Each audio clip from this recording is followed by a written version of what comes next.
जब सिद्धार्थ, उस वक्त सिद्धार्थ ही कहा जाएगा क्योंकि राजकुमार थे, अभी तक ज्ञान की प्राप्ति नहीं हुई थी, यानी जीवन और मृत्यु क्यों होती हैं, और इस प्रश्न का जवाब जानने के लिए उन्होंने राजमहल से बाहर जाना उचित समझा।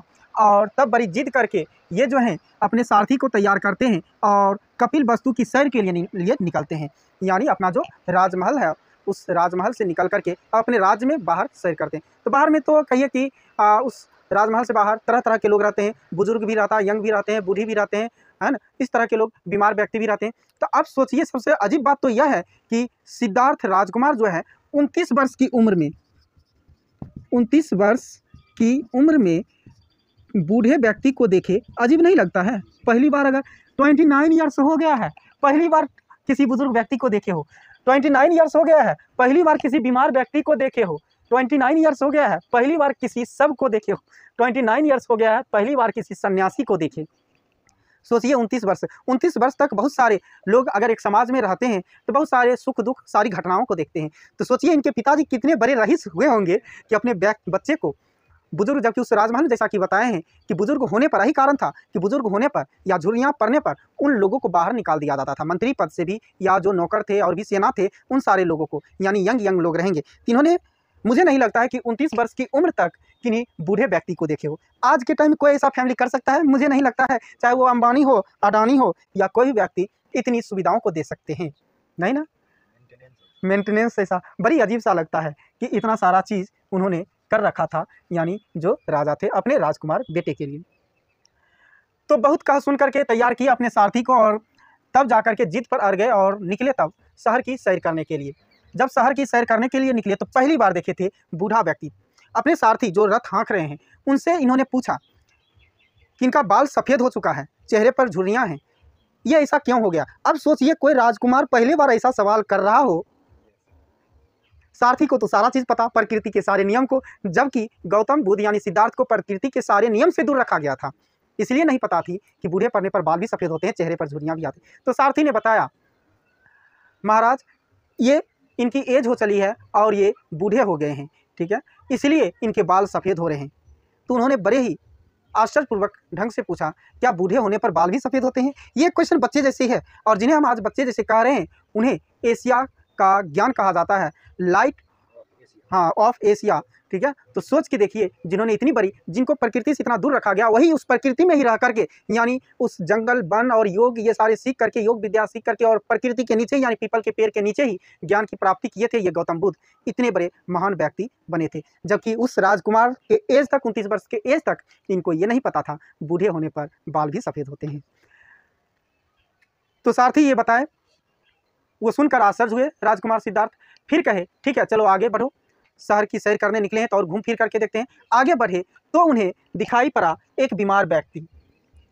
जो बीमार व्यक्ति कहिए लाठी टेक करके चल रहा था और खांसते हुए चल रहा था, खांसी करते हुए। मुझे अजीब सा लगता है कि क्या राजकुमार सिद्धार्थ को कभी खांसी नहीं हुई होगी, है ना? देखिए, नहीं भी हो सकती है। एक बचपन से यंग एज होती है, बहुत सारे शरीर में एनर्जी उस ढंग से या बनते रहते हैं, जिसके कारण शरीर में एनर्जी बनने के, और राजकुमार थे, तुरंत किसी प्रकार की चीज़ होने पर एकदम डॉक्टर का इलाज तुरंत उपलब्ध हो जाता होगा, है ना। या सारथी को अगर 2-4 दिन के लिए खांसी हो भी रहा है तो उसे निकलो नहीं, कहीं दूसरे जगह शिफ्ट कर दी जाती होगी, और भी सारथी रहते होंगे, चेंजेस होते रहते होंगे अपने अपने शिफ्ट में। राजकुमार को ऐसे कभी नहीं खांसी, मुझे लगता है हुआ होगा, और नहीं होने दिया गया होगा। अगर हुआ होता तो उनको पता होती कि नहीं, लोग बीमार भी पड़ते हैं, खांसी भी होती है, ठीक है, या लोग बुजुर्ग भी होते हैं, इस ढंग सारे चीज़ से दूर थे वो।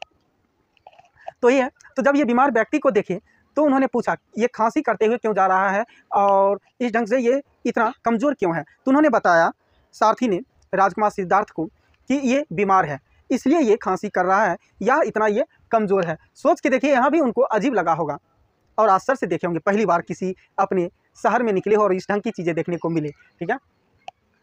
तो वहाँ से फिर दृश्य देखते हुए आगे बढ़े। आगे जब बढ़े तो उनको 4 कंधे पर कहिए और ऊपर लिटा करके एक व्यक्ति को ले जाया जा रहा था।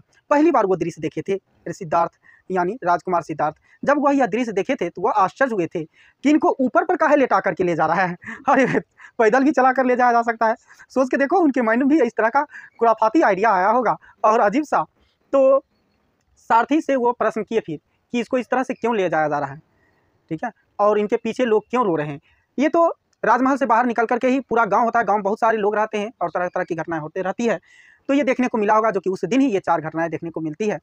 तो वह बताते हैं कि यह व्यक्ति इस दुनिया को अलविदा कह चुका है, यानी इस धरती से अब जा चुका है, इसलिए इनके परिजन रो रहे हैं और इन्हें 4 लोग उठा करके ले जा रहे हैं।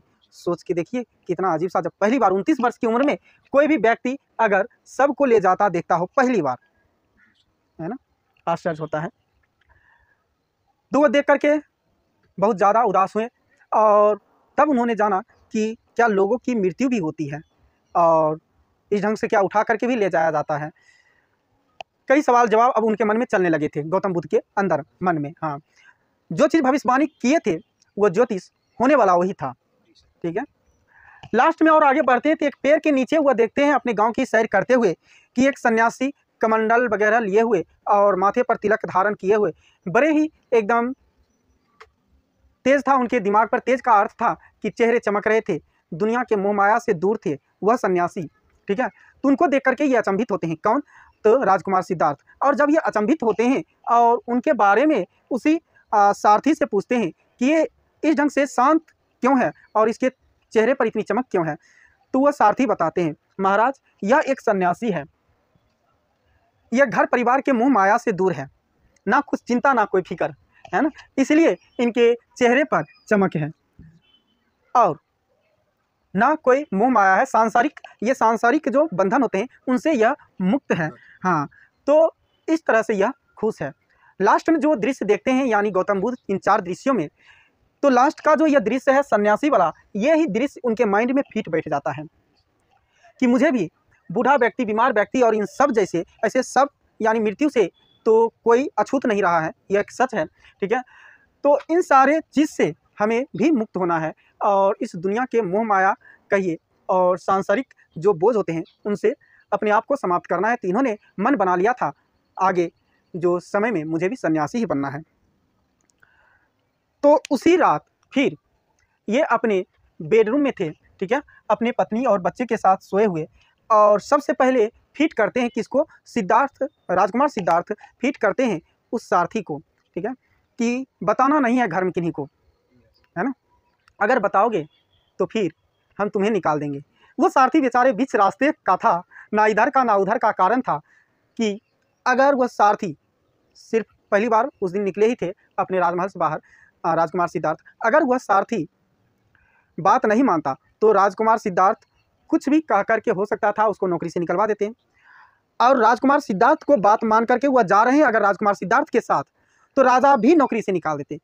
तो ऐसे कंडीशन में उन्होंने सोचा होगा कि जो होना है वो होगा ही, राजकुमार जब इतना जिद्दी कर रहे हैं तो उनके साथ ही वो हो लेते हैं, यानी उनके साथ होकर के उनकी सारथी बन करके ही चलने को वो विचार किए।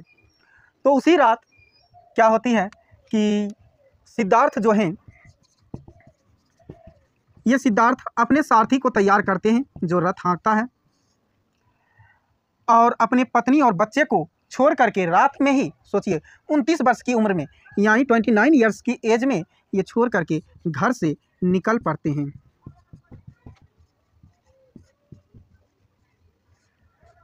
जब घर से यह निकल पड़ते हैं तो उन्हें कहा जाता है महाभिनिष्कर्मण, महाभिनिष्कर्मण। घर से गौतम बुद्ध यानी सिद्धार्थ के निकलने की क्रिया को क्या कहते हैं? महाभिनिष्कर्मण के नाम से जाना जाता है। तो सिद्धार्थ जो है सारथी को तैयार करके रात में बाहर निकलते हैं और उसके बाद जंगलों की ओर चल देते हैं। कुछ दूर जंगलों में जाने के बाद सिद्धार्थ राजकुमार जो हैं अपना सारा गहना जेवर, क्योंकि राजकुमार है इतना सोच के रखिए सारे चीज़ से भरपूर हैं, वो क्या करते हैं अपने सारे गहने जेवर उतार करके उस सारथी को दे देता है ना।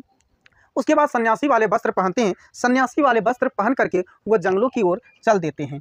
ठीक है, सन्यासी का जो वस्त्र होता है वो धारण करके जंगल की ओर जाते हैं। जंगल की ओर जाने के बाद ये 6 वर्ष तक इनको कड़ी मेहनत करनी पड़ती है, कठोर तपस्या करनी पड़ती है। उसके बाद बहुत ज़्यादा जंगल में दुख भी झेलने पड़ते हैं, क्योंकि जो व्यक्ति राजकुमार रहे हो और इतना बड़ा राजमहल, जिन्हें कहिए कि सभी कुछ की सुविधाएं, उतना ऐसो आराम था, और उन चीज़ को छोड़ करके जा रहे हों सिर्फ मृत्यु और जन्म के बंधन से मुक्त होने के लिए, मोक्ष की प्राप्ति के लिए, बड़ी ही आश्चर्य चीज़ रही होगी, लेकिन बड़े खुश मन से ये जा रहे थे। 6 वर्ष की कठोर तपस्या के बाद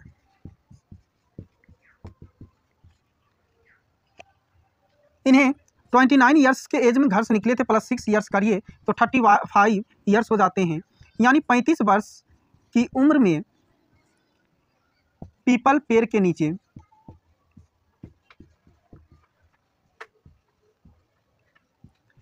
नीचे गया में ज्ञान की प्राप्ति हुई थी।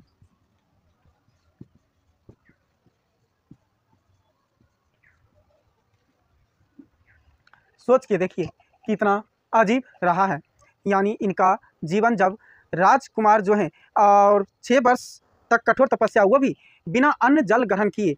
इसका अर्थ है बिना अन्न जल ग्रहण किए का अर्थ है कि इन्होंने फल पर अपना जीवन व्यतीत किया। एक टाइम था बहुत पतले भी हो गए थे, बहुत दुबला हो गए थे सिर्फ फल खा करके, ठीक है।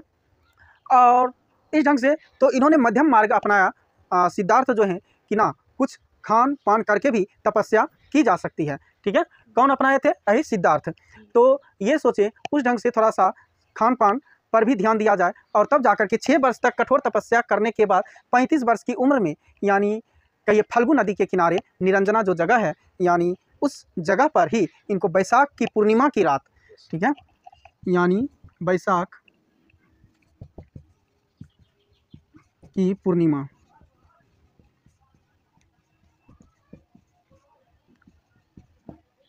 पूर्णिमा की रात में ज्ञान की प्राप्ति हुई थी, ठीक है। और ज्यों ही ज्ञान की प्राप्ति हुई थी, उनके मुख से तेज आभा निकलने लगा, शरीर चमकने लगा, पूरी तरह से शरीर जो है एक चित्त में आ गया, यानी उन्हें ज्ञान मिल चुकी थी। और ज्ञान की प्राप्ति के बाद सिद्धार्थ गौतम बुद्ध के नाम से जाने लगे। इनके बाद इन्हें गौतम बुद्ध के नाम से जाना गया, ठीक है। तो इस तरीके से गौतम सिद्धार्थ जो राजकुमार था, वह अब गौतम बुद्ध से आप देखिए ये अपने ज्ञान का प्रचार करते हुए किस ढंग से भगवान बुद्ध कहलाएंगे। और यही भगवान बुद्ध यानी बौद्ध धर्म का संस्थापक बने, जिनके बहुत सारे अनुयायी मतलब बने। इनके जो विचार थे, इनके जो शिक्षा थे, उनको दूर दूर तक के लोग सुनते थे और सीखते थे, इनके मध्यम मार्ग को अपनाते थे, और इस तरीके से ये अपना ज्ञान को देश विदेश तक फैला सके। इनके बारे में और नेक्स्ट वीडियो में जानकारी मिलेगी। तो ये गौतम बुद्ध इस ढंग से भगवान बुद्ध कहलाए। ये बातें सच हैं। अगर यह राजकुमार अगर राजा बन जाते तो फिर यह बौद्ध धर्म का संस्थापक नहीं कहलाता, या बौद्ध धर्म नहीं बन पाता, है ना। और हाँ, भगवान बुद्ध के जो विचार हैं वह दूर दूर तक नहीं फैल पाता, ठीक है। हम लोग नहीं जान पाते कि गौतम बुद्ध कौन, क्योंकि बहुत सारे राजा आए और गए, राजपाट भी संभाले, बहुत संघर्ष भी किए, लेकिन इतना तो नाम नहीं कमाया, या लाइट ऑफ एशिया तो नहीं कहा जाता है ना। सोच के देखो, आखिर उन्होंने वो फैसला लिया और उस पर आगे काम किए, तब जाकर के वह सिद्धार्थ से गौतम बुद्ध और भगवान बुद्ध कहलाए। है ना, इंटरेस्टिंग चीज़ है, बड़ी ही अजीब है, महानता है इनकी, है ना, बहुत सारे चीज़।